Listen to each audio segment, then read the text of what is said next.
ಏನಂದ್ರೆ diesel is because of the average. ಒಂದು ನನಗೆ ಡೀಸೆಲ್ ಡೀಸೆಲ್ ತಗೋಬೇಕಂತ ತುಂಬ ಇಷ್ಟ.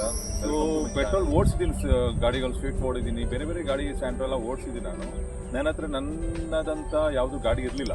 This is the first I bought in my family. First time ನಮ್ಮ ಫ್ಯಾಮಿಲಿಯಲ್ಲಿ ಶೋರೂಮಿಂದ ಪರ್ಚೇಸ್ ಮಾಡಿದ ವೆಹಿಕಲ್ ಇದು. ಸೊ ಇದು ತಗೊಂಡು ಆಲ್ಮೋಸ್ಟ್ ಲಾಸ್ಟ್ ಡಿಸೆಂಬರ್ 5th ತಗೊಂಡೆ ನಾನು, 2024. ತಗೊಂಡಾದ್ಮೇಲೆ ಸರ್ವಿಸ್ ಆಗಿದೆ. ಫಸ್ಟ್ ಸರ್ವಿಸಲ್ಲಿ ವಾರಂಟಿಯಲ್ಲಿ ನಾರ್ಮಲಿ ಜನರಲ್ ಚೆಕಪ್ ಮಾಡಿದ್ದೀನಿ, ಇನ್ಸ್ಪೆಕ್ಷನ್ ಮಾಡ್ತಾರೆ, ಮಾಡಿಬಿಟ್ಟು ವಾಶ್ ಮಾಡಿ ಕೊಡ್ತಾರೆ ಅವರು. ಸೆಕೆಂಡ್ ಸರ್ವಿಸಲ್ಲಿ ಪ್ರತಿಯೊಂದು oil checkup, filter assembly replacement, all those things they will do. ಆವಾಗ ಸಿಂಥೆಟಿಕ್, ಫುಲ್ಲಿ ಸಿಂಥೆಟಿಕ್ ಅಂತ ಹೇಳಿದರು. ಆಲ್ಮೋಸ್ಟ್ 5,000 ಏನು ಚಾರ್ಜ್ ಮಾಡಿದ್ರು ಅವರು. ನನ್ನ ಮುಂದೆ ಆಯಿಲ್ ಹಾಕಿದ್ರು. ಇಟ್ಸ್ ವೆರಿ ಗುಡ್, ಪರ್ಫಾರ್ಮೆನ್ಸ್ ತುಂಬ ಚೆನ್ನಾಗಿದೆ. ಎಸ್ಪೆಷಲಿ ಡೀಸೆಲ್ಗೆ synthetic oil is a must. Okay, so ಅದನ್ನು ಹಾಕ್ಸಿದ್ದೀನಿ. ನನ್ನ ಪ್ರಕಾರ ಅಟ್ಲೀಸ್ಟ್ 8,000 ಕಿಲೋಮೀಟ್ರಿಗೆ ನಾನು ಆಯಿಲ್ ಚೇಂಜ್ ಮಾಡೋಂತ ನಾನು ಪ್ಲ್ಯಾನ್ ಮಾಡಿದ್ದೀನಿ. Okay, so this is how. Second service was good. And some of the minor issues ನಾನು ಈ ಗಾಡೀಲಿ ಫೇಸ್ ಮಾಡಿದ್ದಕ್ಕೆ Hyundai service is a very best ನನಗೆ ಪ್ರಕಾರ. ನಾನು ಕೇಳಿದರೆ ವೆರಿ ಗುಡ್ ರೆಸ್ಪಾನ್ಸ್ ಮಾಡಿದ್ದಾರೆ ಅವರು. ತುಂಬ ಚೆನ್ನಾಗಿ ರೆಸ್ಪಾನ್ಸ್ ಮಾಡಿದ್ದಾರೆ. ಏನಾದರೂ ಪ್ರಾಬ್ಲಮ್ ಅಂದರೆ ಅವರೇ ಪಿಕಪ್ ಮಾಡಿ ಸಾರ್ಟ್ಔಟ್ ಮಾಡಿ ಅವರೇ ತಿರ್ಗಾ ಡೆಲಿವರಿ ಮಾಡೋ ಟೈಮಲ್ಲಿ ನಮಗೆ ಎಕ್ಸ್ಪ್ಲೇನ್ ಮಾಡಿಬಿಟ್ಟು ಅವರು ಹೇಳ್ತಾರೆ ಯಾವ ರೀತಿ ಪ್ರಾಬ್ಲಮ್ ಇತ್ತು, ಏನು ಮಾಡಿದ್ವಿ, ಏನಕ್ಕೆ ಬಂತು ಅಂತ. ಸೊ ಸಿಮ್ಟಮ್ಸ್ ಎಲ್ಲ ಅವ್ರು ಎಕ್ಸ್ಪ್ಲೇನ್ ಮಾಡ್ತಾರೆ ಏನಕ್ಕೋಸ್ಕರ ಬಂತು ಅಂತ. ಓಕೆ, ಸೊ ಫ್ರೆಂಡ್ಸ್, ಇಲ್ಲಿ ಒಂದು ಮೇಜರ್ ಇಶ್ಯೂಸ್ ಅಂದರೆ ನಿಮ್ಗೆ ಗೊತ್ತಿರೋ ಥರ it is a DPF. Okay, diesel vehicle is ಸ್ವಲ್ಪ ಅಪ್ಸೆಟ್ ಆಗೋದು ಬಿಕಾಸ್ ಆಫ್ ದಿ DPF. ಆ DPFಲ್ಲಿ ಏನಾಗತ್ತಂದರೆ ನಾವು ಸಿಟಿಯಲ್ಲಿ ಜಾಸ್ತಿ ಓಡಿಸ್ತಾ ಇರ್ತೀವಿ ಗಾಡಿ. ನಾವು ಓಡಿಸಿದ್ಮೇಲೆ ಏನಾಗುತ್ತೆ, ಇಲ್ಲಿ ಸಿಟಿ ಲಿಮಿಟಲ್ಲಿ ಬಂಪರ್ ಟು ಬಂಪರ್ ಟ್ರಾಫಿಕ್ ಇರುತ್ತೆ. ನಾವು ಕ್ಲಚ್ ಪ್ರೆಸ್ ಮಾಡ್ಕೊಂಡು ಹೋಗ್ತಾ ಇರ್ತೀವಿ ಗಾಡಿ. ಏನಾಗುತ್ತೆ, DPFಲ್ಲಿ ಸೂಟ್ ಏನು ಎಕ್ಸಾಸ್ಟ್ ಆಗಬೇಕು ಅದು ಆಗಲ್ಲ, ಅದು ಟೈಮಿಂಗ್ ತೊಗೊಳತ್ತೆ. ಆವಾಗೇನಾಗುತ್ತೆ, ಅದೊಂಥರ ಒಂದು ಲೆವೆಲ್ ಬಂದ ತಕ್ಷಣವೇ ಆ DPF ಬ್ಲಾಕ್ ಆಗುತ್ತೆ. ಬ್ಲಾಕ್ ಆಗಿದ್ಮೇಲೆ ನಮ್ಮ ಸ್ಕ್ರೀನಲ್ಲಿ ಎರರ್ ಬರುತ್ತೆ. ಎರರ್ ಬಂದಮೇಲೆ ಆಟೋಮೆಟಿಕಲಿ ಗಾಡಿ ಅಷ್ಟೊಂದು ಪಿಕಪ್ ಇರಲ್ಲ, ಮೈಲೇಜು ಇರಲ್ಲ. ಆಮೇಲೆ ನಾವು ಸೆಲ್ಫ್ ರೀಜನ್ರೇಷನ್ ಮಾಡಬೇಕು. ಮಾಡಿದ್ಮೇಲೆ ಅದನ್ನು ಕ್ಲಿಯರ್ ಆಗುತ್ತೆ. ಕ್ಲಿಯರ್ ಆದಮೇಲೆ ತುಂಬ ಒಂಥರ ಮಸ್ಕ ಥರ ಆಗಿಬಿಡುತ್ತೆ ಇಂಜಿನ್. ಸೊ ಸೆಲ್ಫ್ ರೀಜನ್ರೇಷನ್ ಮಾಡಿದ್ದೀನಿ ಸುಮಾರು ಸಲ. It was good. Okay, so DPFಗೆ ನಾನು ನೋಡ್ತಾ ನನ್ನ ಎಕ್ಸ್ಪೀರಿಯನ್ಸ್ ಪ್ರಕಾರ ನಾನೇ ಕಲ್ಕೊಂಡ್ಬಿಟ್ಟೆ ಯಾವ ರೀತಿ DPF ನೋಡ್ಕೋಬೇಕಂತ. ಓಕೆ, ಯಾವ ರೀತಿ DPF ಬರದೇ ಇರೋ ಥರ ನೋಡ್ಕೋಬೇಕಂತ ನಾನು ಸ್ವಲ್ಪ ಆಲ್ಮೋಸ್ಟ್ ಒಂದು 80% ಐಡಿಯಾ ಬಂದಿದೆ. ಸೊ ಏನು ಮಾಡಬೇಕಂದ್ರೆ ಇಲ್ಲಿ, ಸೊ ನೀವು ನೋಡಿ ಎಲ್ಲರೂ ಓಡಿಸ್ತಾ ಇರ್ತೀರ ಸಿಟಿ ಲಿಮಿಟಲ್ಲಿ, ಬಂಪರ್ ಟ್ರಾಫಿಕ್ಕಲ್ಲಿ ಒಂದು ಪಾಪಪ್ ಬರುತ್ತೆ ಸ್ಕ್ರೀನಲ್ಲಿ. ಅದು ಬಂದ ತಕ್ಷಣ ನೀವು ಹುಷಾರಾಗಬೇಕು. ಸೊ DPF ಕೇಳ್ತಾ ಇದೆ, ರೀಜನ್ರೇಷನ್ ಸೈಕಲ್ ಬೇಕು ಅಂತ ಅನಿಸುತ್ತಾ ಗಾಡಿಗೆ ಬೇಕಂತ. ಸೊ ಅವಾಗ ಏನು ಮಾಡಬೇಕಂದ್ರೆ, ಸೊ ನಾವು ಸ್ವಲ್ಪ ಲಾಂಗ್ ಡ್ರೈವ್ ಹೋಗಬೇಕು ಗಾಡಿ ಜೊತೆ. ಓಕೆ, ಗಾಡೀಲಿ ಒಂದು ಲಾಂಗ್ ಡ್ರೈವ್ ಮಾಡಬೇಕು.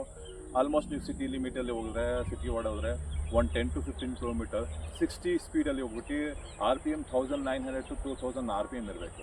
ಆ RPM ಇಟ್ಕೊಂಡು ನಾವು ಹೋಗಬೇಕು. Got it. ಸೊ ಅವಾಗ ಏನಾಗುತ್ತೆ, ಸೆಲ್ಫ್ ರೀಜನ್ರೇಷನ್ ಆಗುತ್ತೆ. ಆಮೇಲೆ ಅದು DPF ಪಾಪಪ್ ಬರೋದನ್ನ ಸ್ಟಾಪ್ ಆಗುತ್ತೆ. ಓಕೆ, ಇದೇ ಥರ ಮಾಡ್ತಾ ಇರಬೇಕು. ಬಟ್ ಒಂದು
ಸೊ ನಮಸ್ಕಾರ ಒನ್ಸ್ ಅಗೇನ್ ಎಲ್ಲರಿಗೂ. ಸೊ ನೀವೆಲ್ಲ ನೋಡಿದ್ದೀರಾ ನನ್ನ vehicle review. It's not in detail but at least ಸ್ವಲ್ಪ ಆಸ್ ಅ ಫಸ್ಟ್ ಟೈಮ್ ನಾನು ಮಾಡಿದ್ದೀನಿ ಅದನ್ನು. ಇನ್ ಕೇಸ್ ನೆಕ್ಸ್ಟ್ ಟೈಮ್ ಆದರೆ definitely I'll improvise my review and I'll post on videos. So I request you all of you to please subscribe my channel and like ಮಾಡಿ, share ಮಾಡಿ ಇದನ್ನು. In case ಏನಾದ್ರು ನಿಮ್ಮ comments ಇದ್ದರೆ, queries ಇದ್ದರೆ ದಯವಿಟ್ಟು ನನಗೆ ಕೇಳಿ, ನಾನು ಅದಕ್ಕೆ ಆನ್ಸರ್ ಕೊಡ್ತೀನಿ ನಾನು.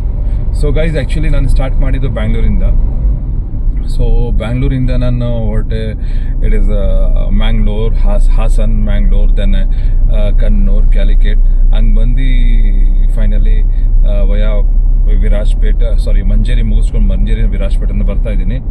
ನನ್ನ ಅಫಿಷಿಯಲ್ ಟ್ರಿಪ್ ಇತ್ತು, ಸಮ್ ವಿಸಿಟ್ಗಳಿತ್ತು, ಸಮ್ ಇಂಪಾರ್ಟೆಂಟ್ ಕೆಲಸಗಳಿತ್ತು. ಅದು ಮುಗಿಸ್ಕೊಂಡು ನಾನು ವಾಪಸ್ ಬೆಂಗಳೂರು ಕಡೆ ಹೋಗ್ತಾ ಇದ್ದೀನಿ. ಈಗ ವಿರಾಜ್ಪೇಟೆ ಅಥವಾ ಗೋಣಿಕೊಪ್ಪ ಮುಗಿಸ್ಕೊಂಡು I am on the way to ಮೈಸೂರಲ್ಲಿ ನೋಡೋಣ. ಪಾಸಿಬಲ್ ನಾನು ಸ್ಟೇ ಮಾಡ್ತೀನಿ ಮೈಸೂರಲ್ಲಿ. ಓಕೆ, ಸೊ ನಿಮಗೆ ಮೈಸೂರು ಟೂರ್ ಮಾಡಿಸ್ತೀನಿ ನಾನು. ಓಕೆ, ಮೈಸೂರು ಪ್ಯಾಲೇಸ್ ಇರಲಿ ಅಥವಾ ಮೈಸೂರು ಸ್ವಲ್ಪ ಇಂಪಾರ್ಟೆಂಟ್ ಪ್ಲೇಸಸ್ ನಾನು ನಿಮ್ಗೆ ತೋರಿಸ್ತೀನಿ. ಓಕೆ, ಬಹುಶಃ ಎಲ್ಲರೂ ನೋಡಿದ್ದೀರಾ ಅದನ್ನು, ಬಟ್ ಈ ಒಂದು ಸುಮಾರು ಜನ ನೋಡ್ತಾರೆ ಈ ವಿಡಿಯೋನ. ಸೊ ಅದಕ್ಕೆ ನಾನು ತಿಳಿಸ್ತೀನಿ ನಾನು. ಸೊ ಗೈಸ್, ಜಸ್ಟ್ ಸ್ವಲ್ಪ ವೆದರ್ ನೋಡ್ಕೊಳ್ಳಿ ಹಿಂಗೆ.